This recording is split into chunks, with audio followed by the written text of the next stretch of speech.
Hi dear student, मैं दीपक कुमार प्रगत coaching classes के यूट्यूब चैनल पर आपका स्वागत करते हैं। डियर स्टूडेंट, आज हम लोग पढ़ने वाले हैं इस वीडियो में प्रश्नावली 1F। क्या है ये? समुच्चय सेट पढ़ेंगे। प्रश्न नंबर 9 से हमने 8 तक पढ़ाया था हमने, और 9 से हम लोग शुरू करेंगे। प्रश्न नंबर 9 है, एक परीक्षा में। अच्छा प्रश्न है, बहुत ही बढ़िया। इस प्रश्नावली का सबसे बेस्ट प्रश्न है ये, ठीक, समझना है अच्छे से। एक परीक्षा में प्रश्न 8 को 67 परीक्षार्थियों ने हल किया था। प्रश्न 9 को 46 ने और प्रश्न 10 को 40 ने, यानी 3 टाइप के प्रश्न हैं, प्रश्न 8, 9, 10। फिर कह रहा है कि 28 परीक्षार्थियों ने प्रश्न 8 और 9, अब इंटरसेक्शन चल रहा है ये, 8 और 9 का मतलब इंटरसेक्शन, दोनों हल किए हैं ना, दो प्रश्न को 28 ने हल किया है, ठीक, दोनों हल किए थे। कामा 8 ने प्रश्न 9 और प्रश्न 10 दोनों, कामा 26 ने प्रश्न 8 और 10 दोनों, और दो लोगों ने तीनों प्रश्न को हल किया था। तो बताओ नंबर 1, कितनों ने प्रश्न 8 हल किया था किंतु प्रश्न 9 और 10 नहीं, ठीक ना। तो इसको घटाना है भैया, प्रश्न नंबर 8 में से इन दोनों का इंटरसेक्शन। चलिए अभी प्रश्न सॉल्विंग में आगे बात करेंगे। और देखिए सेकंड ऑप्शन है, कितनों ने प्रश्न 9 हल किया था किंतु प्रश्न 8 और 10 नहीं हल किया था। जैसे ये है सेम ऐसे ये है, 8 हल किया था किंतु 9 10 नहीं, 9 हल किया था तो 8 और 10 नहीं, ठीक। तो सबसे पहले भैया जो दिया गया है ना उसको नोट किया जाए कि आपको सॉल्विंग प्रश्न में दिया क्या है, हमको सॉल्विंग में सबसे पहले लिखना क्या है। तो भैया सबसे पहले आप एक नोटेशन बनाई। नोटेशन का मतलब कि प्रश्न नंबर 8 को हम दिखाएंगे समुच्चय ए से, यानी सेट ए से प्रदर्शित करेंगे। तो हम लिखते हैं प्रश्न नंबर, शॉर्टकट भाषा में अपनी, कि प्रश्न नंबर 8 को दिखाएंगे। प्रश्न 8 के लिए N8 मतलब कि NA का सिंबल लिखेंगे, NA, याद रखिएगा। प्रश्न नंबर 8 के लिए NA। आप हिंदी में लिख सकते हैं कि माना प्रश्न 8 को हल करने वाले परीक्षार्थियों की संख्या या परीक्षार्थियों का समुच्चय ए है, ठीक। प्रश्न नंबर 8 को हल करने वाले परीक्षार्थियों की संख्या, N फॉर नंबर, नंबर मतलब संख्या की संख्या या परीक्षार्थियों का समुच्चय ए है, समुच्चय ए है। इसी तरीके से प्रश्न नंबर 9 के लिए क्या हो जाएगा? NB हो जाएगा, ठीक। अब ऐसे प्रश्न नंबर 10 के लिए क्या हो जाएगा? प्रश्न नंबर 10 के लिए क्या बनाएंगे बताइए? प्रश्न नंबर 10 के लिए क्या बोलेंगे? कहेंगे प्रश्न नंबर 10 के लिए NC हो जाएगा, NA, NB, NC। 3 टाइप के प्रश्न हैं, 3 टाइप का हमने ले लिया, ABC, ठीक ना। अब हम क्या लिखेंगे? दिया है आपको फर्स्ट ऑप्शन नंबर पहला हल करेंगे तो उसमें क्या दिया है? दिया है NA। NA का मतलब प्रश्न नंबर 8 कितने हल कर रहे हैं? 67 लोग। NB कितना दिया है? NB आपको दिया है 46। NB दिया है, NB का मतलब 9। A का मतलब 8 होगा, B का मतलब 9 होगा, NC का मतलब 10 होगा। ये आप समझते रहिएगा। NC लिखें, NC का मतलब प्रश्न नंबर 10 कितने हल कर रहे हैं? प्रश्न नंबर 10 40 हल कर रहे हैं, 40 लोगों ने, ठीक। ये बात हो गई भैया। अब इंटरसेक्शन भी हुआ है कि कुछ प्रश्न है जिसको दोनों सॉल्व किए, तो NA इंटरसेक्शन B 8 और 9 कितने लोगों ने सॉल्व किया है? 28 लोगों ने। तो क्या लिखेंगे? NA इंटरसेक्शन B मतलब 28। दोनों लोग मिलके जहां बात होती है वहां इंटरसेक्शन होता है, ठीक ना। दोनों में कॉमन है, A और B में दोनों में हल किया गया प्रश्न। फिर NB इंटरसेक्शन C, दोनों ने हल किया है B और C को। कितने ने? BC का मतलब प्रश्न नंबर 9 और प्रश्न नंबर 10 कितने ने हल किया है? 8 लोगों ने। ये लिखा है 8 ने प्रश्न नंबर 9 और 10, 26 ने 10 और ये मतलब A और C, NA इंटरसेक्शन C हल किया है कितने लोगों ने? 10 लोगों ने हल किया है, ठीक। 10 नहीं भैया, 10 नहीं, 26 ने हल किया है, 26 ने, ठीक। और एक बात कि 2 लोगों ने तीनों को हल किया था, NA intersection B intersection C equal to कितना? 2 हो जाएगा। ये भैया दिया था प्रश्न में। अब फटाफट हम लोग सॉल्विंग कर सकते हैं आराम से, कोई भी दिक्कत नहीं होगी, ठीक। चलिए ये तो वैल्यू दी गई थी। अब हम क्या बनाएंगे? सबसे पहले एक तो वेन आरेख बना लेते हैं। वेन आरेख में जरा समझिए क्या मामला है वेन आरेख का, कैसे इसको वेन आरेख में दिखाएंगे। तो वेन आरेख में हम लोग सबसे पहले क्या बनाते हैं, समष्टि समुच्चय यू बनाते हैं। ये बॉक्स किसका होता है भैया, यू का, जिसमें सारी कलाकारी होती है। 3 बॉक्स होंगे, 3 गोले ए बी सी के, इसी में सब समाहित होते हैं, इसी में सब अपनी, चलिए ए बी और ये सी हो गया। अच्छे से बनाएंगे इसको तीनों चारों का, ठीक।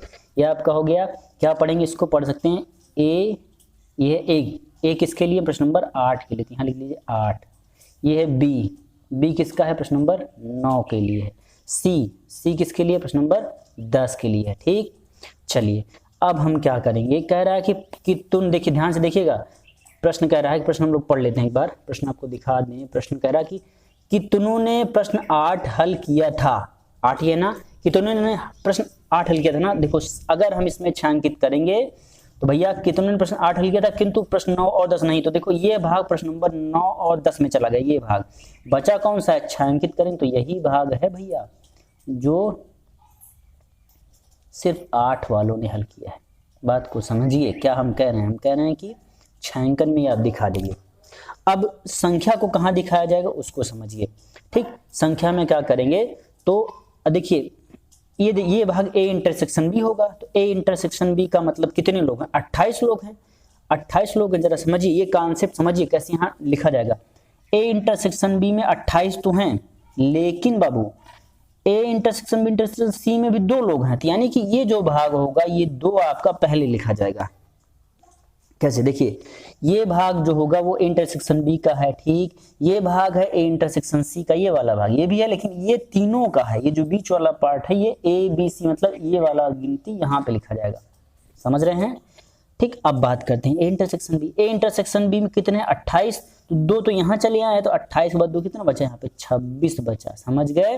नहीं तो आप कहें सर ए इंटरसेक्शन बी बराबर 28 लिखना था, तो भैया 2 यहाँ आया ना, तीनों में चला गया है ना, तो 2 यहाँ चला गया, 26 यहाँ बचेगा इन दोनों के बीच में, तो 26। अगर टोटल निकालेंगे ऐसे करेंगे तो देखो ए इंटरसेक्शन बी में कितना दिख रहा है, 28, लेकिन 2 इसमें रहेगा, ठीक।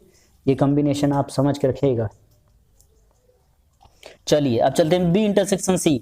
बी का सी के साथ करेंगे इंटरसेक्शन भैया, तो यहाँ कितना लिखा जाएगा, 8 था, बी इंटरसेक्शन सी 8, यहाँ 8 नहीं लिखेंगे, कितना लिखेंगे, 2 चला गया 8 में, यहाँ तो कितना बचा, 6। अब बताइए ए इंटरसेक्शन सी कितना लिखा जाएगा, ए इंटरसेक्शन सी कितना लिखा जाएगा, 26, तो 26 में कितना निकाल लिया, 2, यहाँ कितना बचा, 24 बचा, कितना बचा, 24 बचा। ये आपका वेन आरेख कंप्लीट। अब हम चलते हैं आगे की तरफ, ये तो वेन आरेख, ठीक है। अब यहाँ लिखेंगे हम लोग, क्या लिखेंगे कि उन परीक्षार्थियों की संख्या, यही उन परीक्षार्थियों की संख्या, उन परीक्षार्थियों की संख्या, परीक्षार्थियों की संख्या जिन्होंने परीक्षार्थियों की संख्या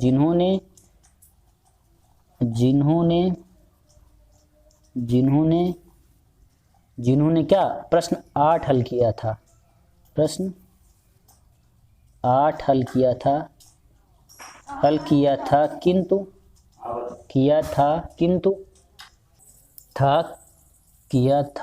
किंतु 9 और 10 नहीं, किंतु प्रश्न 9 और 10 नहीं, तो किंतु 9 और प्रश्न 10 नहीं। भैया एक बात हमने बताया था, ये नहीं का शब्द, नहीं शब्द जब प्रयोग होगा समुच्चय में, समझ लीजिएगा वहां माइनस रहेगा। ये नहीं का मतलब ए माइनस बी का मतलब ए का वह है जो बी में नहीं है, मतलब माइनस होगा भैया। नहीं किया तो समझ लीजिए माइनस। तो कैसे लिखेंगे, 8 हल करने वाले कितने हैं टोटल, 8 हल करने वाले, देखिए प्रश्न नंबर 8 67 हल कर रहे हैं ना। अब यहाँ जो घटाया जाएगा वो 67 और ऋण कितना, टोटल करेंगे कितना, 26 + 24 + 2, कैसे, पूरा 8 कितना है 67। ये जो निकल रहे हैं इनको भी लिखेंगे आप कैसे, 26 + 24 + 68।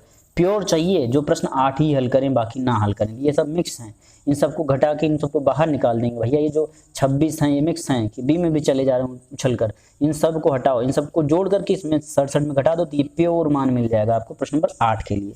तो 67 माइनस जोड़ी भैया 6 4 10 2 12 की 2 हासिल 1 और 2 2 4 1 5 यानी 52 में से 67 में 52 घटा दीजिए, कितना बचेगा 15 बचेगा। आंसर हो जाएगा आपका 15।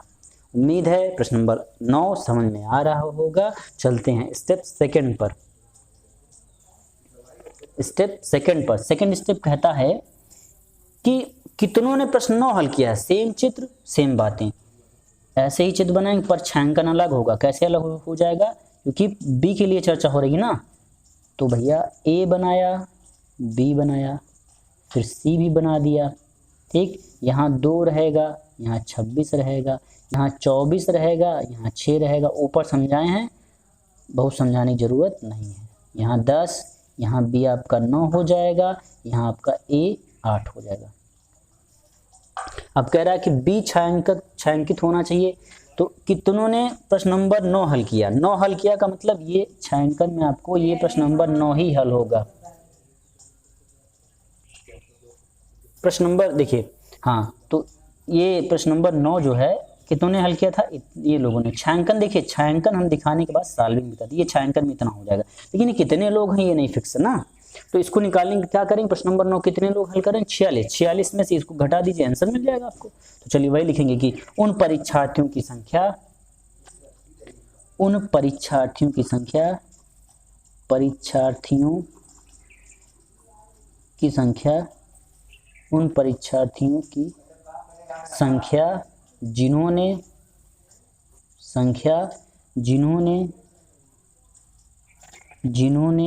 प्रश्न 9 हल किया है, प्रश्न 9 हल किया था, 8 किया था 8 और 10 नहीं, 8 और 10 नहीं, प्रश्न नंबर 8 और 10 नहीं, क्या हो जाएगा 46। 46 क्यों, प्रश्न नंबर 9 कितने लोग सॉल्व कर रहे हैं, 46 लोग। तो 46 तो प्योर मान चाहिए हम कितने लोग सॉल्व करते हैं, बाकी तो 26 2 ये सब मिले लोग हैं। तो इन सबको क्या करें, इन सबको जोड़ करके घटा दीजिए। 26 + 2 + 6 घटाएंगे कितना हो जाएगा 46 माइनस कितना 26 2 इसको जोड़े 6, देखिए 6 2 अच्छा 12 14 14 4 हासिल 1 3 हो जाएगा 34, 46 ऋण 34 कितना आएगा 42। ये आपका दूसरा आंसर हो गया। प्रश्न नंबर 9 समझ में आया होगा ऐसी उम्मीद है। ठीक, चलिए चलते हैं प्रश्न नंबर 10 पर। प्रश्न नंबर 10 है, एक विद्यालय में 22 अध्यापक हैं जो गणित या कला पढ़ाते हैं। इनमें से 14 गणित पढ़ाते हैं और 5 कला और गणित दोनों पढ़ाते हैं। कितने अध्यापक कला पढ़ाते हैं। तो देखिए कैसा मिक्स प्रश्न है, ए यूनियन बी जो होगा, देखिए कला है और गणित दो ही सब्जेक्ट है। तो क्या लिखेंगे हम लोग, लिखेंगे क्या दिया गया है आपको, दिया गया है प्रश्न में, लिखेंगे सॉल्यूशन सॉल्विंग में लिखेंगे हम लोग कि सॉल्यूशन में क्या दिया गया है आपको, यूनियन दिया गया है, मैथ और आर्ट सब्जेक्ट है। ठीक, तो लिखेंगे M union A, math union A कितना है 22 है, कुल है तो मतलब इतने हैं। फिर N of M, number of M, math पढ़ाने वाले कितने हैं 14 हैं और टोटल कितने थे इतना। और जो मैथ और कला दोनों पढ़े हैं मतलब intersection, N M intersection A भी दिया गया कितना 5 ही लोग हैं ना जो दोनों पढ़ा रहे हैं। तो फार्मूला कौन सा लगेगा इसमें, सूत्र लगेगा N M union A equal to N A plus N M minus N M intersection A से। समझ में आ रहा है, 3 बातें दी गई थी, ये 4 कुल होती हैं। जैसे एन यूनियन होता है, इंटरसेक्शन होता है और दोनों अलग अलग। तो 3 वैल्यू पता है, एक निकालना है, कौन सा निकालना है इसमें, एन ए निकालना है। आर्ट कितने लोग पढ़ा रहे हैं कला, तो यहाँ पे कितना रखेंगे 22 इक्वल टू एन ए नहीं पता है तो एन ए लिख करके छोड़ दीजिए, प्लस एन एम कितना है 14 लिखिए, minus N M intersection A कितना है 5 है, 5 लिख दीजिए, 22 equal to N A plus, अब देखिए घटेगा भैया तो 5 कितना बचेगा 9 ना, इस तरफ लाइए 22 माइनस 9 कितना हो जाएगा एन ए। अब एन ए कितना, एन ए बराबर कितना हो जाएगा 13, एन ए बराबर कितना हो जाएगा 13, 22 में से 9 जाएगा तो 13। ठीक, आंसर कितना आ गया 13। अतः 13 अध्यापक कला पढ़ाते हैं। 13 अध्यापक कला पढ़ाते हैं। कला पढ़ाते हैं। ठीक भैया, चलिए प्रश्न नंबर किस पे चलने हैं? प्रश्न नंबर 11 पर।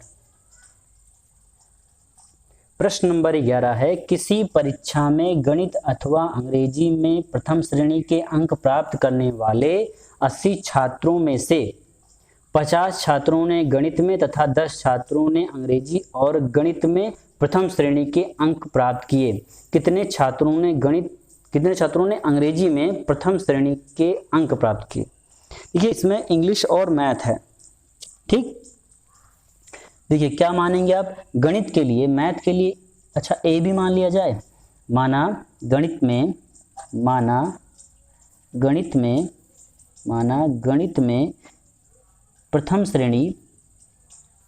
श्रेणी थोड़ी सी थ्योरी लिख लिया जाए। प्रथम श्रेणी, क्योंकि शॉर्टकट अच्छी बात नहीं है, क्योंकि प्रथम श्रेणी के अंक प्राप्त करने वाले ये थ्योरी आप सवाल से देख करके लिख सकते हैं, बना करके। ठीक, कहीं से याद करने की ज़रूरत नहीं है। प्राप्त करने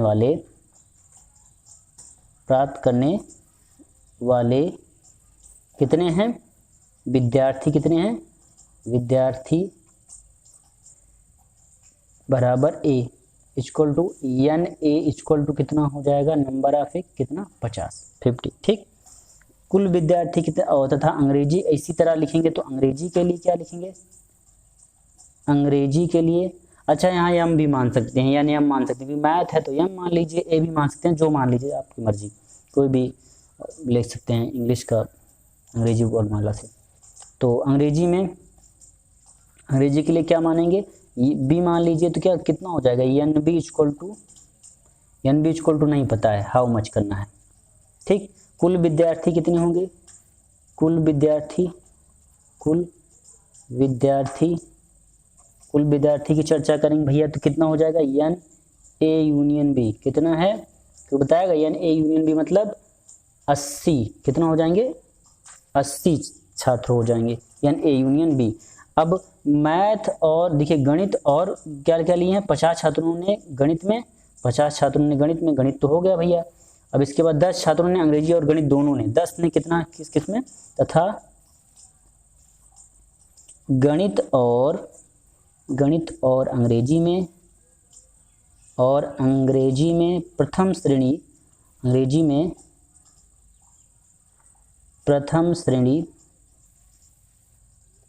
प्रथम श्रेणी के अंक प्राप्त करने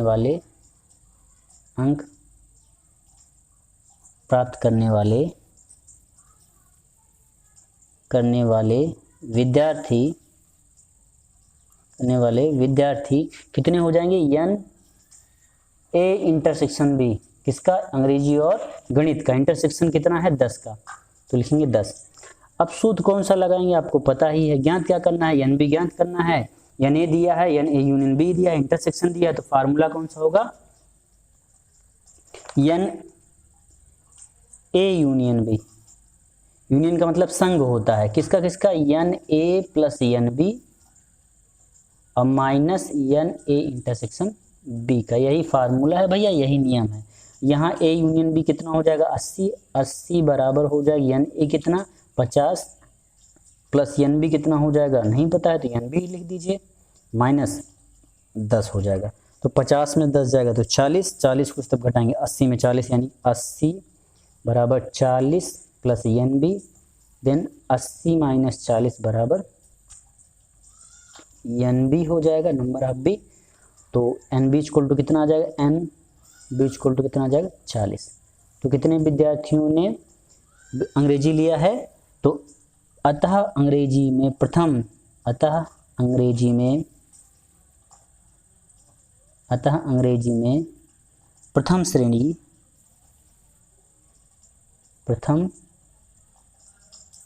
श्रेणी के अंक प्राप्त करने वाले प्राप्त करने वाले विद्यार्थी एन बी इक्वल टू कितना 40 होंगे, 40 होंगे। तो 40 विद्यार्थी ऐसे होंगे। प्रश्न नंबर 11 के बाद हम लोग पढ़ेंगे प्रश्न नंबर 12। किसी विद्यालय के 400 विद्यार्थियों के सर्वेक्षण में 100 विद्यार्थी सेब का रस, 150 विद्यार्थी संतरे का रस और 75 विद्यार्थी सेब तथा संतरे दोनों का रस पीने वाले पाए जाते हैं। ज्ञात कीजिए कितने विद्यार्थी ना तो सेब का रस पीते हैं और ना ही संतरे का। देखिए भैया, इसको ट्रिक से हल कर सकते हैं, दूसरा फार्मूले से। तो पहली जो सॉल्विंग की प्रक्रिया है, जो दिया गया उसको आप लिखना सीखें। कैसे लिखेंगे वो समझिए। ये जो 400 दिया, देखिए इसमें एक शब्द यूज है, ना ही संतरे का पीते हो, ना सेब का पीते हो ना ही संतरे। ये जो ना शब्द लगा है, ये जब लग जाए सवाल में तो आप समझ लीजिए इसमें माइनस का प्रयोग होगा। माइनस का मतलब समझ रहे हैं कि जैसे हम कह दें कि हम कि ए में है पर बी में नहीं है, तो ए का अभाव जो बी में ना हो, अर्थात हम बी में नहीं है। या कुछ ऐसी बातें जैसे देखिए ए माइनस बी का जैसे प्रयोग होता है तो हम लोग पढ़ते हैं। तो वैसे यहाँ पर भी ये जो 400 है ये पूरा बॉक्स है, मतलब यूनियन है। ये 400 क्या है? यूनियन है। ये क्या दिया? ये नंबर ऑफ यू दिया है। कितना आपको? 400 दिया है। और एन ए कितना दिया है? एन ए का मतलब सेब या संतरा जो आप मान लीजिए। एन ए का मतलब आप सेब का रस पीने वाले मान लीजिए। एन ए का मतलब सेब का रस पीने वाले लिख देते हैं, सेब का रस पीने वाले, सॉरी सेब का रस पीने वाले, सेब का रस पीने वाले। तो एन ए कितना है भैया? एन ए हैं 100 विद्यार्थी सेब का रस पीते हैं, तो एन ए कितना हो जाएगा? 100। नंबर ऑफ कितना हो गया? 100। तो एन बी क्या मानेंगे आप? एन बी मान लीजिए संतरे का रस पीने वाले, संतरे का रस पीने वाले कितने भैया? संतरे का एन बी कितने हैं? एन बी होगा बाबू 150 विद्यार्थी हैं। ठीक, कुछ क्लियर हो रहा है दिमाग में? और देखिए इंटरसेक्शन भी है, 75 विद्यार्थी सेब तथा संतरा दोनों पीते हैं, यानी कि एन ए इंटरसेक्शन बी कितना है? 75 हैं। क्या क्या मिल गया जरा आप देखिए, क्या क्या दिया है प्रॉब्लम में। ये तो आपको छांटना सीखना पड़ेगा, पहला प्रोसेस यही है सॉल्विंग का। अब सोचेंगे क्या क्या निकालना है हमको। कह रहा है कि ज्ञात करिए, ये तो संतरे दोनों रस के पीने वाले थे। अब कह रहा है ज्ञात कीजिए कितने विद्यार्थी ना तो सेब का रस पीते हैं ना ही संतरे का। पीने वाले इसके एन ए कहते हैं, तो ना पीने वाले क्या हो जाएगा? एन। ज्ञात क्या करना है? ज्ञात करना है आपको N A dash intersection B dash. मतलब समझ रहे हैं इसका क्या मतलब है? ए डैश का मतलब जो ना हो ए में, तो जो ना पीते हो सेब का तो मतलब ए डैश। अब ऐसे ही बी डैश मतलब इंटरसेक्शन। तो भैया इसका जो फार्मूला क्रिएट बनेगा तो लिखा जाएगा N A dash intersection B dash equal to N U. मतलब पूरे में से हमने आपको पूरक समुच्चय की परिभाषा बताया था कि यूनियन में वे अवयव जो ए, अगर हम कहते हैं N A equal to N A dash या ए डैश इक्वल टू होता है यू माइनस ए, तो वैसे यहां पर भी बनेगा। क्या लिखेंगे? N U minus N A union B लिखा जाएगा। या और शॉर्टकट आप पढ़ें तो इसको ऐसे लिख सकते हैं, क्या? एन ए यूनियन बी का डैश भी लिख सकते हैं, ठीक ना। N A dash intersection B dash है तो ऐसे इतना बराबर इतना लिख सकते हैं। अब बहरहाल इसको कितना है, ये एन यू कितना है? 400 है, माइनस कितना? एन ए यूनियन बी में, एन ए यूनियन बी हमको पता नहीं इसमें कितना है, तो एन ए यूनियन बी कितना हो जाएगा? टोटल नंबर कितना है? 100 है, प्लस कितना है? फिर 150 है, फिर 75 है, माइनस 75 करेंगे। ये कैसे हमने लिख दिया जरा सूत्र देखिए। ये आपको हम सूत्र बता दें कैसे किए हैं, नहीं तो आप कहेंगे कि सर गड़बड़ कर दिया। अब N A union B equal to होता है क्या? N A plus N B minus N A intersection B. हम लोग पढ़ते आ रहे हैं, कई फार्मूले में पढ़ा हमने, कई प्रॉब्लम में पढ़ा है फार्मूला। तो यहाँ जो है यही वैल्यू रखी इतना, तो N A plus N B, N A plus N B, N A plus N B किया, 100 प्लस 150 और माइनस इंटरसेक्शन कर दिया 75। तो अब घटाएंगे तो कितना होगा? 400 माइनस जोड़िए भैया, 250 में से 75 चला जाएगा, 250 में से 75 घटाएंगे कितना बचेगा, 175। 250 में से 75 घटा चला जाएगा, 250 और ऋण 75 कितना आएगा, 10 में से 5 गए 5, और यहाँ कितना बचा, 14, 14 में 7 गए 7, यहाँ 1 आ जाएगा 175, ठीक ना। तो अब 400 में से 175 घटाइए, 10 में से 5 गए 5, और यहाँ पे 9 में से 7 गए 2, और यहाँ में 3 में से 1 गए 2। N A dash intersection B dash equal to कितना हो गया, ना तो ए में है ये ना तो बी में है, 225 लोग। अतः लिखेंगे फाइनल में, अतः 225 विद्यार्थी ना तो सेब में है, ना तो सेब का रस, और ना तो संतरे का रस पीते हैं, संतरे का रस पीते हैं। ये इस टाइप की प्रॉब्लम ये पहली बार है, फिर भी आपको समझ में आ रहा होगा। यदि आप पीछे इंटरसेक्शन यूनियन और वो डिमार्गन्स लॉ वगैरह पढ़े होंगे तो ये समझ में आएगा आपको, ठीक। चलिए आज के वीडियो में हम लोग इतना ही पढ़ेंगे, सवाल नंबर 12 तक। नेक्स्ट वीडियो में हम इसके आगे पढ़ेंगे। Thank you very much.